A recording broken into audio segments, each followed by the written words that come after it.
Management thought के evolution के इस एक्सप्लेनर में सीधा गोता लगाते हैं। आज हमारा पूरा फोकस उन मॉडर्न अप्रोचेस पर होने वाला है जो आज के टाइम में किसी भी डिसीजन मेकर के लिए एक बहुत ही ज़रूरी टूल किट का काम करती हैं। बिजनेस की दुनिया की जो ये उलझनें हैं ना, उन्हें सुलझाने के लिए कॉन्सेप्ट्स एकदम कमाल के हैं। तो चलिए सबसे पहले उस बुनियादी सवाल को उठाते हैं जिसे ये पूरा मॉडर्न मैनेजमेंट सुलझाने की कोशिश करता है। आखिर ऑर्गेनाइजेशंस इस लगातार बदलती उथल-पुथल वाली दुनिया में अपना रास्ता कैसे निकालते हैं? इस पूरी केओस यानी अव्यवस्था के बीच एक सही सिस्टम और ऑर्डर कैसे बनता है? अपनी इस चर्चा में हम इस पूरे सफर को कुछ खास हिस्सों में बांट कर देखेंगे। मॉडर्न मैनेजमेंट की शुरुआत से लेकर the quantitative approach, the systems approach और द कंटिंजेंसी अप्रोच तक हम इन सबको डिकोड करेंगे और फिर आखिर में इन सब का एक बढ़िया सा सिंथेसिस देखेंगे जिससे स्ट्रैटेजिक थिंकिंग का एक पूरा मेंटल मैप तैयार हो जाएगा। कहानी की शुरुआत करते हैं इसके हिस्टोरिकल कॉन्टेक्स्ट से। मतलब ये जानना बहुत जरूरी है कि आखिर ये मॉडर्न अप्रोचेस रातों रात आई कहां से और क्यों। अगर हम 16वीं सदी की बात करें तो तब फोकस सिर्फ लो एफिशिएंसी पर था। फिर क्लासिकल एरा में सारा ध्यान फिजिकल रिसोर्सेज पर शिफ्ट हो गया। लेकिन असली गेम चेंजर साबित हुआ वर्ल्ड वॉर 2। जी हां, युद्ध के मैदान की उन भयानक जटिलताओं ने एक कैटलिस्ट का काम किया। उस वक्त मिलिट्री की प्रॉब्लम सॉल्व करने के लिए साइंटिस्ट्स और मैथमेटिशियंस को बुलाया गया था और बस वहीं से 1950s के दशक में मैनेजमेंट का एक पूरी तरह से नया मैथमेटिकली ड्रिवन एरा शुरू हो गया। और यहीं से एंट्री होती है मॉडर्न मैनेजर की टूल किट के पहले बड़े टूल की, वो पॉइंट जहां फाइनली गणित और मैनेजमेंट एक साथ आते हैं। तो हुआ कुछ यूं कि वर्ल्ड वॉर 2 खत्म होने के बाद इन मैथमेटिशियंस और फिजिसिस्ट्स ने जो ऑपरेशंस रिसर्च मिलिट्री के लिए बनाई थी ना, उसे वो सीधे कॉर्पोरेट सेक्टर में ले आए।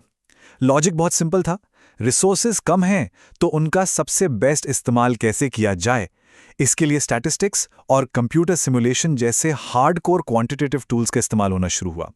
अब इस अप्रोच के मेनली 3 हिस्से हैं: मैथमेटिकल मॉडलिंग, किसी भी प्रॉब्लम का सबसे ऑप्टिमल या बेस्ट सॉल्यूशन ढूंढना, और डिसीजन मेकिंग मॉडल्स को इवैल्यूएट करना। कुल मिलाकर ये अप्रोच मानती है कि मैनेजमेंट का सबसे बड़ा काम लगातार डेटा ड्रिवन और सटीक डिसीजन लेना है। और ये ऑप्टिमल सॉल्यूशंस हवा में नहीं बनते। आज के मैनेजर्स सिर्फ गट फीलिंग पर दांव नहीं लगाते, वो प्रॉपर मैथमेटिकल टूल्स यूज करते हैं, जैसे लीनियर प्रोग्रामिंग, गेम थियरी और प्रोबेबिलिटी थियरी। एक बहुत ही मजेदार फैक्ट है, वर्ल्ड वॉर 2 में जिस गणित से युद्ध की रणनीतियां बनी थी, आज उसी क्यूइंग थियरी का इस्तेमाल करके सुपरमार्केट की लाइनों में लगने वाला टाइम कम किया जाता है ना कमाल की बात। इससे ढेरों कॉम्प्लेक्स वेरिएबल्स को लॉजिकली एनालाइज करना आसान हो जाता है। लेकिन खैर, सिर्फ नंबर्स और डेटा से पूरी कंपनी तो नहीं चल सकती। तो 1960 के दशक के आसपास मैनेजमेंट की थ्योरी एक कदम और आगे बढ़ी। यहां से शुरू होती है द सिस्टम्स अप्रोच, एक ऐसा नजरिया जो मानता है कि हर चीज आपस में जुड़ी हुई है। इसे एक स्कूटर के एग्जाम्पल से समझते हैं। एक ऑर्गेनाइजेशन किसी एक अकेली ईंट की तरह नहीं है, बल्कि वो एक स्कूटर की तरह है। स्कूटर का इंजन, गियर्स, पहिए, ये सब अलग अलग सब सिस्टम्स हैं। अगर ये सब अलग अलग पड़े हों तो स्कूटर 1 इंच भी आगे नहीं बढ़ेगा। इन्हें एक कंप्लीट यूनिट की तरह एक साथ जुड़ना ही पड़ता है। ऑर्गेनाइजेशन भी बिल्कुल ऐसा ही एक कॉम्प्लेक्स ऑर्गन है और ये सब मिलकर एक ओपन सिस्टम लूप बनाते हैं। मतलब कोई भी ऑर्गेनाइजेशन बाहर के एनवायरनमेंट से रिसोर्सेज या इनपुट लेता है, फिर अपनी टेक्नोलॉजी और प्रोसेस से उसे ट्रांसफॉर्म करता है, फिर प्रोडक्ट या सर्विस के रूप में आउटपुट देता है और सबसे ज़रूरी, बाहर से फीडबैक लेकर वापस खुद को इम्प्रूव करता है। ये एक लगातार चलने वाली साइकिल है।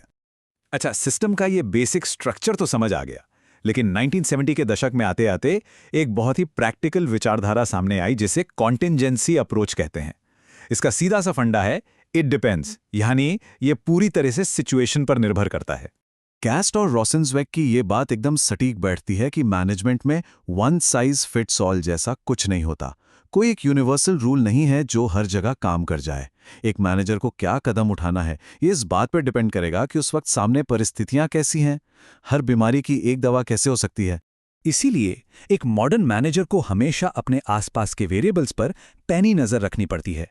कंपनी के अंदर के वर्कर्स और मशीनें कैसे काम कर रही हैं और बाहर टेक्नोलॉजी, इकोनॉमी या कल्चर में क्या बड़े बदलाव आ रहे हैं। एक सही लीडर वही है जो इन सब को भांपकर उस पर्टिकुलर सिचुएशन के हिसाब से सबसे असरदार फैसला ले। तो अब तक इन तीनों प्रमुख पिलर्स को समझ लिया गया है, पर असली पिक्चर तब क्लियर होती है जब इन्हें आमने सामने रखकर देखा जाए। आखिर इन सबका अपना अलग अलग क्या योगदान है? अगर हम सिस्टम्स और कंटिंजेंसी अप्रोच को कंपेयर करें तो सिस्टम्स अप्रोच किसी ऑर्गेनाइजेशन का एक बायोलॉजिकल स्ट्रक्चर या ढांचा तैयार करती है, लेकिन वो ढांचा असल जिंदगी की मुश्किलों या बाहर की चुनौतियों पर कैसे रिएक्ट करेगा, ये कॉन्टिंजेंसी अप्रोच तय करती है। ये अप्रोच किसी भी घिसे पिटे नियम को हमेशा सही मानने से साफ इनकार कर देती है। ये समरी काफी हेल्पफुल है। हर मॉडर्न अप्रोच ऑर्गेनाइजेशन को देखने का एक बिल्कुल नया चश्मा देती है। क्वांटिटेटिव अप्रोच का पूरा फोकस इस बात पर है कि डिसीजन मैथमेटिकल और लॉजिकल हों। सिस्टम्स अप्रोच का ध्यान इस पर है कि अलग-अलग हिस्से आपस में कैसे जुड़े हैं, और कंटिंजेंसी अप्रोच का फोकस इस बात पर है कि सिचुएशन के हिसाब से खुद को ढालना कैसे है। सबका अपना अपना काम है। अब सवाल ये है कि थियरी तो ठीक है, लेकिन आज की रियल भाग-दौड़ भरी बिजनेस की दुनिया में ये सब एक साथ कैसे काम करते हैं? सच तो ये है कि ये तीनों अप्रोचेस एक दूसरे की दुश्मन बिल्कुल नहीं हैं। असल में ये एक शानदार टीम की तरह काम करती हैं। एक मॉडर्न मैनेजर बिल्कुल सेंटर में होता है, और वो एक ही टाइम पर क्वांटिटेटिव लॉजिक, सिस्टम्स थिंकिंग और सिचुएशनल अवेयरनेस, इन तीनों का भरपूर इस्तेमाल करता है। आसान शब्दों में कहें तो एक सक्सेसफुल लीडर नंबर्स और डेटा वाली प्रॉब्लम्स के लिए क्वांटिटेटिव टूल्स उठाता है। फिर वो ये समझता है कि उसके उस फैसले का असर पूरी कंपनी के सिस्टम पर कहाँ और कैसे पड़ेगा, और फाइनली वो बाहर के एनवायरनमेंट और सिचुएशन को देखकर अपने फैसले को एडजस्ट कर लेता है। लगातार फीडबैक लेते रहना ही इस केओस में ऑर्डर लाने का, यानी अव्यवस्था में व्यवस्था बनाने का सबसे सही तरीका है। तो आज के इस एक्सप्लेनेटर के अंत में एक सोचने वाली बात है। हम जानते हैं कि मैनेजमेंट थियरी कभी ठहरती नहीं है। आज जब आर्टिफिशियल इंटेलिजेंस और ग्लोबल कॉम्प्लेक्सिटीज इतनी तेजी से बढ़ रही हैं, तो फ्यूचर में ऐसे कौन से नए टूल्स या अप्रोचेस सामने आएंगे जो इस मॉडर्न मैनेजर के टूल किट को पूरी तरह से बदल कर रख देंगे? ये सोचना ज़रूरी है, क्योंकि आज हम जो चुनौतियां फेस कर रहे हैं वही कल के नए टूल्स को जन्म देने वाली हैं। सीखते रहिए और गहराई से सोचते रहिए।